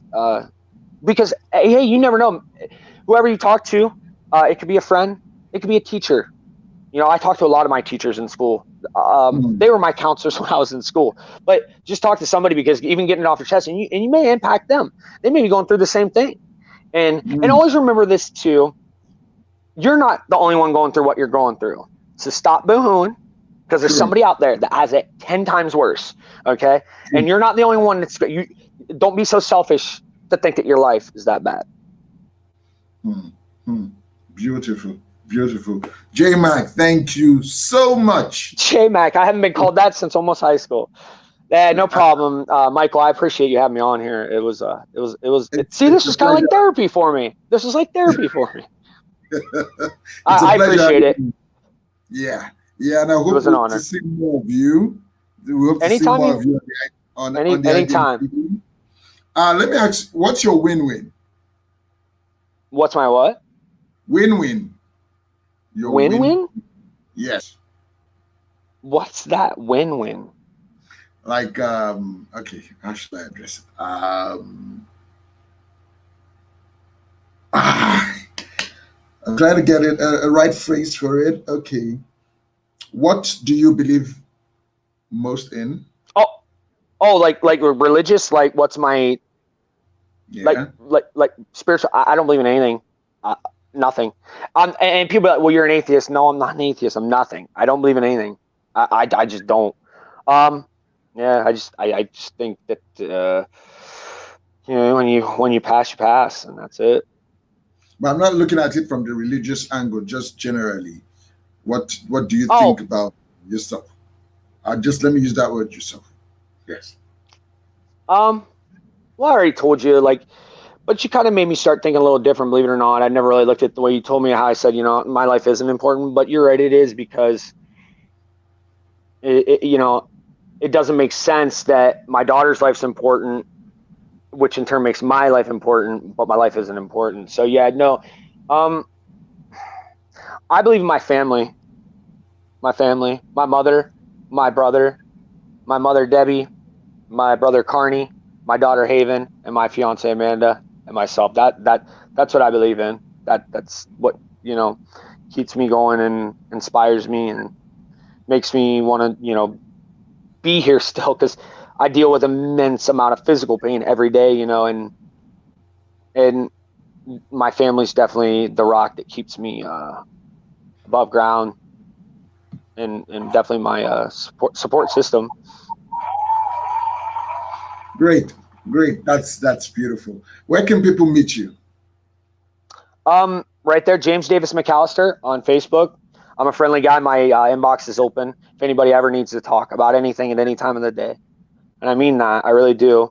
That's the best way. I use Facebook for call me an old man or whatever, but I use that for everything. I mean, now I have Twitters and stuff like that, or Twitter and Instagram. That's all for the podcast. That's not for me personally.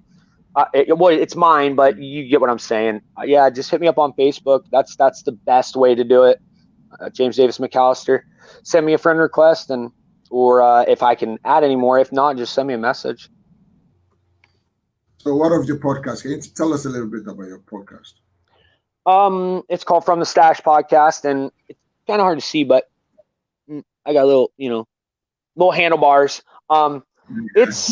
It's something I started when COVID had hit and I couldn't book shows anymore. One, for just a mental something to do, you know, to keep my mind occupied. And then I always wanted to do one, and it's not about anything in particular. It's mostly about music, but I have other topics. I do interviews, things like that. It's a laid back approach to it. It's not super scripted. It's kind of like how this, you know, you're just, you know, shooting off questions off of what I said, and it's laid back. Fun. It's not. There's times I get serious and stuff, but I try not to take it so serious. You know, it's a good time. It's There's like I said, there's no general subject, but you're mostly if you listen, you're mostly going to find out that it is a lot of music because that's what I do. So there's a lot of music topics. Okay, so where can people? What's the name of your podcast, and where can people meet it? It Find it. it is from the Stash podcast, and Stash is spelled Stache as in mustache. Yeah. From the Stash podcast. Literally type it into Google and all of it'll come. I'm available on all major platforms, but if you just want to go to Google and type that in from the Stash podcast, all the links will pop up and stuff. All right. Good. Thank you so much. I'm about to wrap the show. First of all, there's a new change. Please, to all viewers, there's a new change. I know some will be asking why no African story today. The executive producer, the senior executive producer, has asked that we should give more of Nigerian news on this platform to give some people in the US an opportunity to get to hear about Africa and especially Nigeria. But before we go, James, have you heard of the Family Dollar Store? Yes, of course. There's one like literally right around the corner. We have one. If you go to the IBM, if you get to the IBM TV website, we have what we call the family.dollarstore.com. People can get to the store by going to the IBM TV. That's www.ibm.tv, and then click on the big round green button that says Shop the Dollar. Now, the Family Dollar Store are partnering with Money Masters PBS, and Money Master PBS owns IBM TV. So, and they're supporting the mission of narrowing the gap between poverty and financial stability through providing financial education on IBM TV and other means that result in financial fitness. They normally give half of the profit to Money Masters, but through the end of October, they'll be giving 100% of their profit to them. So they're also giving viewers an additional token. You understand? So if you sign up as a customer, you get a $5 token, and because you signed up in the month of October, you're getting another $5 token. That is $10 token. You get me? So they're an online store that delivers to people's homes in the US. Unfortunately, they cannot deliver to outside the US. But if you're in the US, like James in Ohio, I'm sure, 100% sure, they'll deliver to your doorstep. So for that, they're still giving out $5 tokens. For that, customers can earn customers can earn additional gift tokens every time they make a purchase, and customers who sign up during the month of October will receive an additional $5 token. Even though they only deliver in the US, people who live outside the US can sign up as customers and either order for their families and friends who live in the US, or have their family and friends in the US sign up as customers, then send some of their gift tokens to the non-US customers received. Now, they have about 4,300 quality items from companies like Johnson & Johnson, Fisher-Price, Dove, Dawn, Crest, Colgate, Nivea, Babsol, Vaseline, and many other things. They even have pancakes and food items if you're really interested, and many others which they sell for a lot less than people could pay at their regular store. I repeat, they sell for a lot less than people could pay at the regular store. All others of $25 or more will be delivered for free. They have CBD supplements packs in small quantities of pills, gel caps, and gummies. Yes, 60% of their products are made in the US. Honestly, their products are far affordable and cheaper than the Amazon. Go take a look for yourself. I've done that. I did a check on it, and I found that most of the items are far, far affordable and cheaper than Amazon, and their quality. I bet you that. So remember, when you sign up, you get a free $5 token, and because it is the month of October, you get another free $5 token, which makes it $10 free. And you don't have anything to lose because one, if you shop over 25, it will deliver to your doorstep, saving you time and stress. Two, you're contributing to the IBM TV.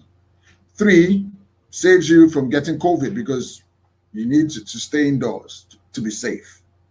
You understand? And you're saving less. Right. So, James, I bet you when you're done, are you going to sign up? I was just about to tell you, when I get off here, I'm signing up. I seriously was. That's what I was saying. But I didn't want to interrupt you, though. I didn't know how long you were going, and I was about to say it there, but you had more to say. Yeah, well, yeah. Why wouldn't I? So in case you find it a bit difficult to get the name, just go to the IBM.TV website. You see a big green button. Click on Right. the shop the dollar, and you're voila, you'll be there, and you'll be getting a free $10 token. Trading news in Nigeria. Actually, this week has been beautiful and stressful, and also hectic for us living in Nigeria. Especially when you apply the roads, traffic's everywhere because of what is trending in Nigeria. The youth of Nigeria went into massive protest, ever recorded in the history of Nigeria. Yes, started from the October 8th to date. We've been having protest, and it started from the city of Lagos and it spread into other states, seeking the end of SARS. SARS is a special anti-robbery squad. The protest started on the 8th of October, and they also gave the government 5 points that they should approve, which are stop police brutality, which include halting use of force against protesters. Two, unconditional release of arrested citizens. Three, justice for the victims of the police brutality, including payments of compensation. Four, the psychological evaluation of policemen and increasing of their salaries. And five, termination of SARS. SARS have been really accused of, they've been accused of extorting people. Like I remember an incident of a bookworm. James, I don't know. I know it happens. It's almost the same thing in the United States, but It's so crazy. I was just thinking that. It's exactly the same here. It's bad. It's so weird. You're all the way over there, and I literally could find a news article right now about a city where that happened here. Yeah, that's so crazy. It's really crazy. There's this story that really touched me, and I want to share it online because it's really painful. People that wear goggles, that they wear glasses, thick glasses. We look at them here in Nigeria as bookworms. Like they love books, they love studying, they want to be great in life. Yeah, bookworms. Yeah. Yeah. So actually, one bookworm was coming out of his place of work. And then I think he closed late, around after 10 p.m. And he was walking home, and this SARS people got him and picked him up, threw him into their vans, and took him to the nearest ATM and asked him to withdraw all his money or they'll shoot him dead. And this boy had about 100,000 naira, which is equivalent to let's say $200. Yes, for now, yes, $200. And that was his savings because he wanted to use it to further his education in school. And these people took it from him and left him penniless. Honestly, when I heard the story, it was heartbreaking because I was like, that boy is not a fraudster.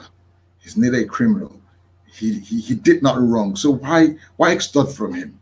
It's so painful that the police that we look at to be people to protect lives are really hurting the citizen. It's really painful.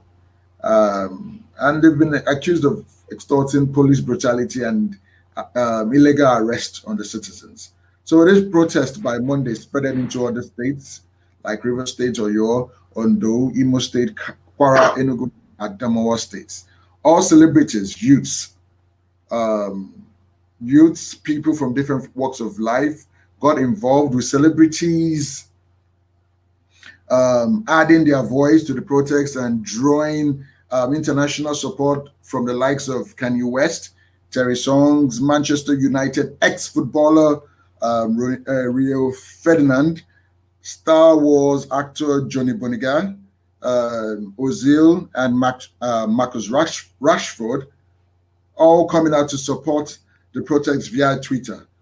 Over the weekend, the Nigeria community in the diaspora also organized a protest in solidarity with their counterpart at home on Sunday, and it was hashtag NSAS.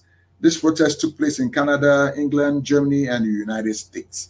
And I happen to know that two of our Nigerian artists named Whiskey and Faz were part of protest in the UK and also in the country capital, which is Abuja. Now, on Monday, on the 11th of October 2020, the IG named Mohammed Adamu on 11th of October dissolved SAS and other departments of the force. But the protest didn't end there. They went on because they believe it was just a what say, no actions will be taken. But according to what we're hearing, they've started a new department called SWAT, and they'll commence training on Sunday, this forthcoming Sunday. During that time of the protests, which was 3 days ago, 4 people were shot, 1 police officer and 3 protesters. 1 died. Rest are seriously injured, and they're in the hospital. So while some youths in the northern part of the country are in support of SAS, they support SAS. They said they are helping them to combat crime. And I don't know why people in the south don't want them, but people in the north do want them. And to be honest, I pray this does not divide them. Yeah, I pray it doesn't. No. Yeah, still on. Well, it's good that your people are standing up for themselves, though. That's good. Honestly, this is one of the biggest protests ever in the history of Nigeria. And majorly, we just had them in May. Yeah, I saw that as well. And this is not politically moved. It's just people coming out in masses to just give a voice that this is what we want. Because actually, the president, the sitting president, who happens to be Muhammad Buhari, actually called the youths of Nigeria lazy youths. So I think that really got them off. Yeah. Really pissed them off and got them here. So still on the protest, youths in Bauchi and Niger states under the aegis of coalition of northern groups, CNG, staged a protest on Thursday morning to demand an end to insecurity, poor road infrastructure, power supply in the north. They believe the Special Weapon and Technical Team, which is SWAT, is in better position to tackle various forms of security threats such as killing, banditry, kidnapping, rape, and including the terrorist group known as Boko Haram in the region, if they are fully equipped and trained. Still on the matter, we're moving down to INEC, which is the Independent Electoral Commission. The news from that section. On Tuesday, President Muhammad Buhari nominated one of his aides, Loretta Onochie, as a commissioner of Independent National Electoral Commission, which is INEC. This could have gone unnoticed it could have gone unnoticed, but not at a time when the youths are learning to use their voice. Nigerians didn't accept Loretta Onochie nomination because INEC commissioners should be independent people, not affiliated with any political party. And one of the criteria is that she is part of the All Progressive Congress, which is the APC, which is the ruling party in Nigeria, and she's the special aide to the president. So Nigerians kicked against it. And also, still on INEC, a date for our presidential election has been announced. The 2023 presidential election will hold on February 18, 2023.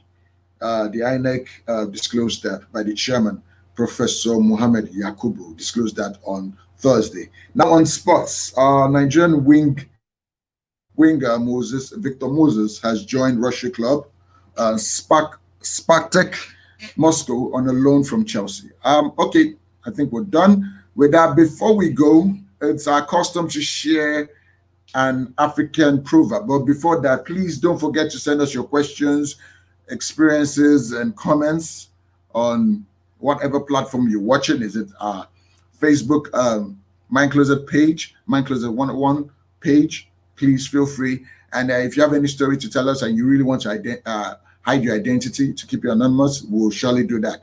We'll not disclose your identity and we'll share your story. And I hope you tune in to watch it and while we discuss your experience. So please don't forget to follow us on our Facebook page, My Closet 101 Facebook page, the IBM TV Facebook page.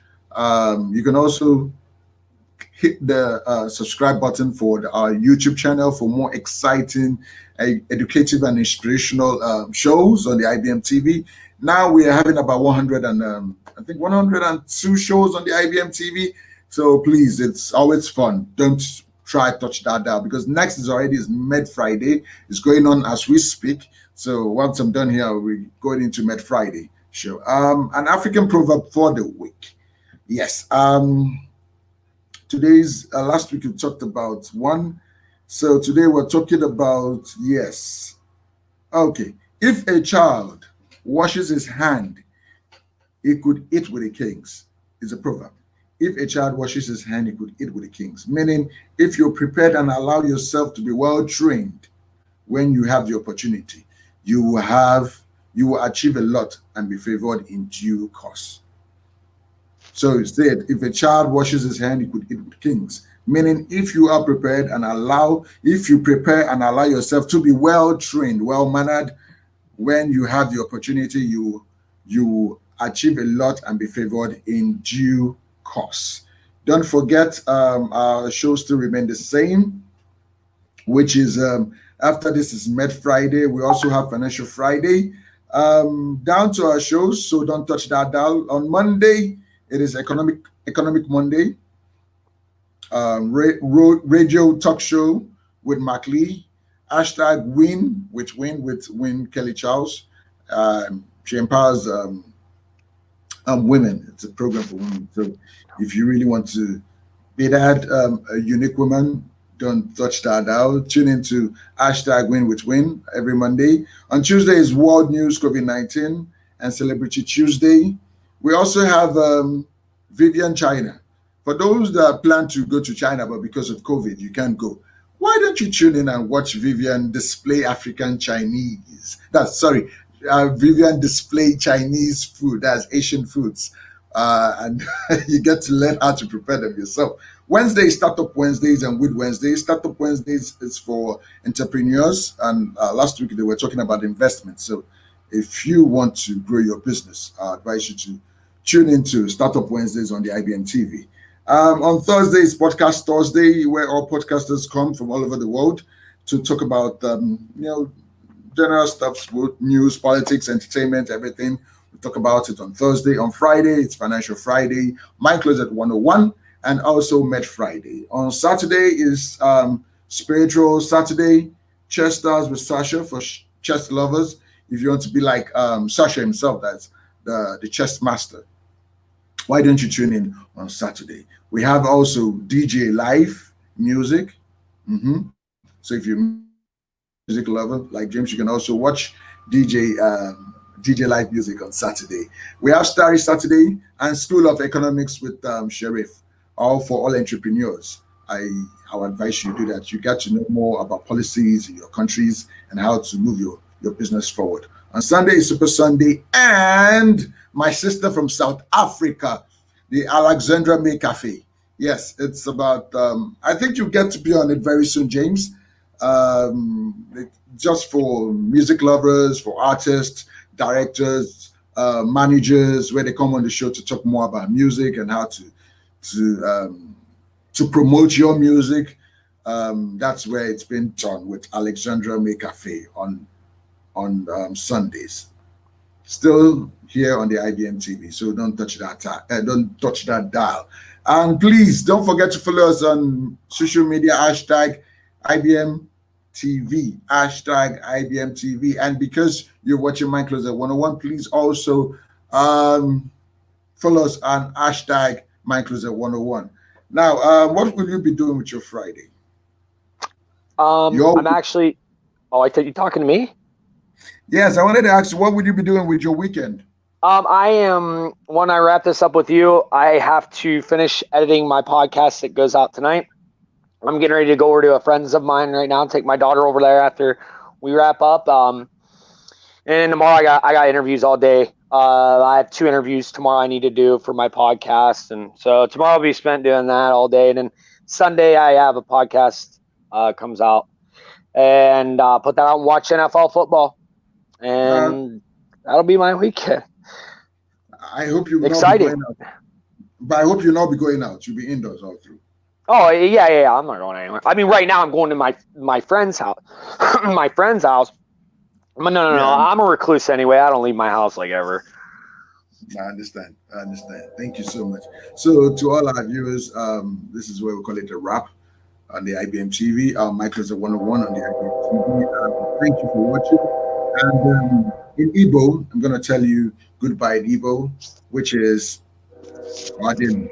In India is Namaste, and in English is bye bye. Signing out. God bless. See you. Same time, same station, same Friday. Bye.